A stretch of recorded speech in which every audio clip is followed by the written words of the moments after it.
supine position, and we're going to place our hands in the classic vault hold, sometimes called Sutherland's hold. So the index fingers, we like to talk about the trigger finger or the pointer finger. So this is the finger that you always think about and use for a particular vault hold or particular hold. And so we're going to use the index fingers, and they're going to touch the greater wings of this sphenoid. Your middle fingers are over the zygomatic process of the temporal bones, just a little bit anterior to the ears. Your ring fingers are on or over the mastoid process or mastoid portions of the temporal bone. That's just behind the ears. And your little fingers are over the squama of the occiput. Now remember, in any of these holds, your hands have got to be comfortable. Different head size, different hand sizes. The most important thing is comfort. You do not want your hands to be stretching and feeling tight, tension, nothing. Just relaxed in your practitioner fulcrum, and I just want you to wait. You're going to establish this concept of a neutral, and you're going to then negotiate your contact and extend a pretty wide field this time.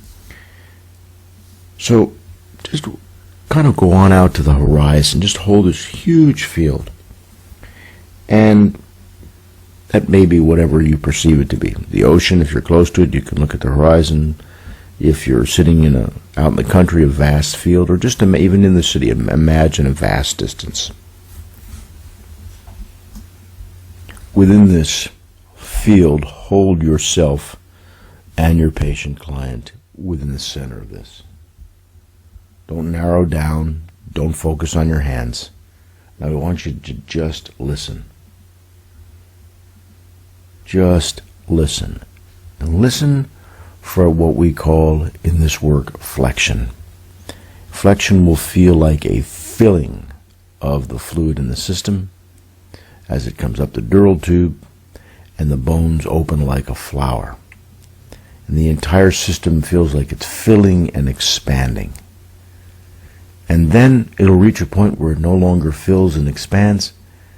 It will turn slightly, wobble slightly, and then it will begin to empty and to narrow. Make sure that your hands are very, very light. The lighter, the better.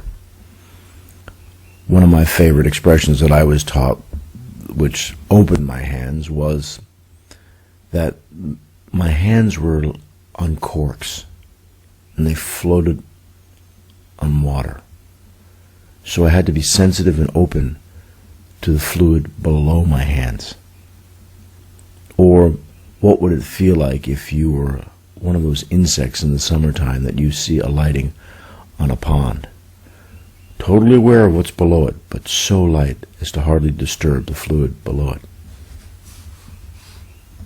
So what I'd like for you to do for the next 15 or so minutes in your first lesson in palpation is just to sit there holding your practitioner fulcrum, holding this sense of a wide field, and allow the system to come to you. Don't go looking for it. Just be present. Watch your mind, bring it back to the practitioner fulcrum, and listen for this filling and expansion that we call flexion, and a narrowing and an emptying that we call extension.